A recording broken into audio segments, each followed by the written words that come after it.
weakened our national security. And so what do you think this is going to do?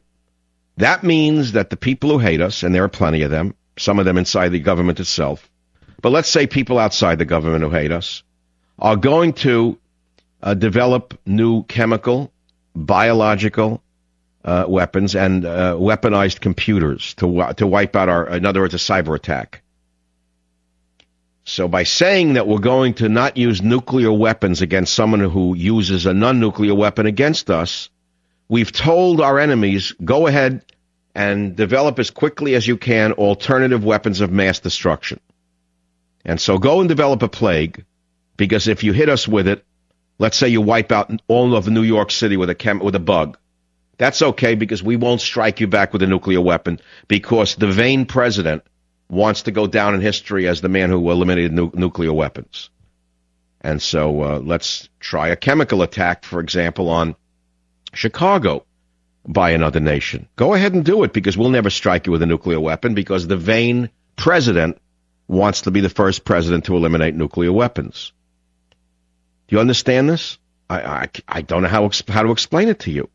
These are the seeds of destruction being sown by the most radical administration, the most divisive administration in the history of the United States of America. The new policy certainly is not going to deter Iran. The only thing that will deter Iran is a message that you would hear on the news the following morning to the effect of, ladies and gentlemen, the temperature over Tehran is 2,000 degrees and rising. But you won't hear that. In fact, we won't even fire a conventional weapon at Iran. That's why he's laughing at us. That's why Ahmadinejad spit in Obama's face today and said, you're an amateur. You're an amateur, he called him today. It certainly won't reduce the probability of war. And I raised a question earlier today. What about our aging nuclear arsenal? What are we going to do with that? We have many nuclear weapons, it is true, but how many of them are functional? We kept hearing, Russia has old weapons that are falling apart. Well, so do we. We have an awful lot of our weapons are inoperable. We don't know how many, because we can't test any of them. They cannot be tested underground, for example, anymore. Imagine with the global warming hysterics, what they would do then. Now, all of these stories can be found posted up on michaelsavage.com. I suggest that you not read any of them, because you'll get sick, as I do every day.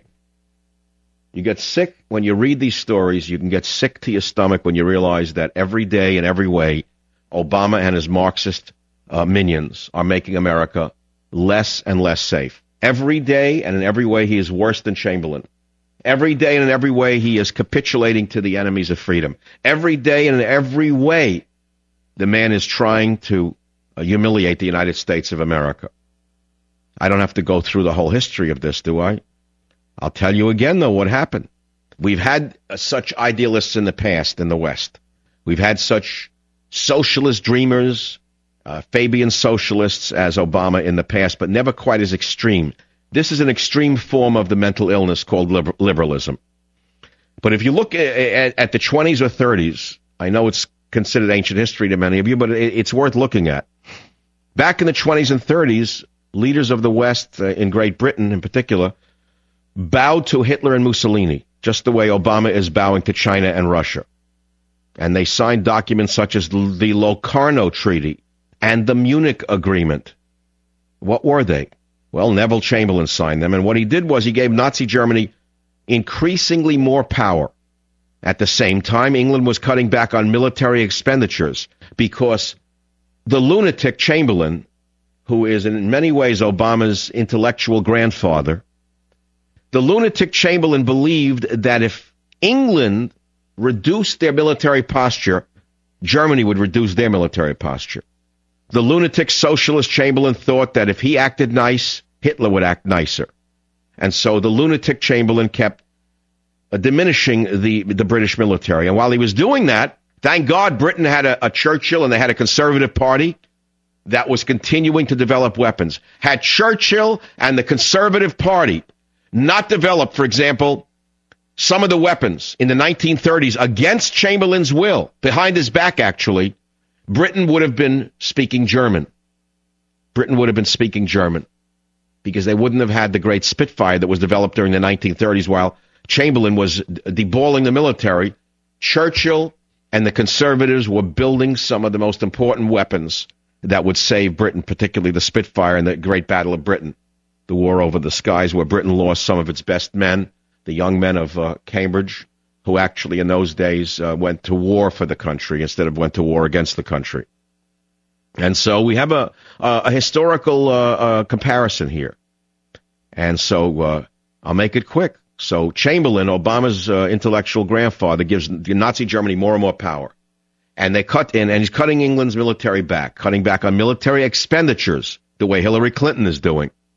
And so, by the time Hitler was ready to strike, England was so anemic, it was barely able to survive the Nazi onslaught.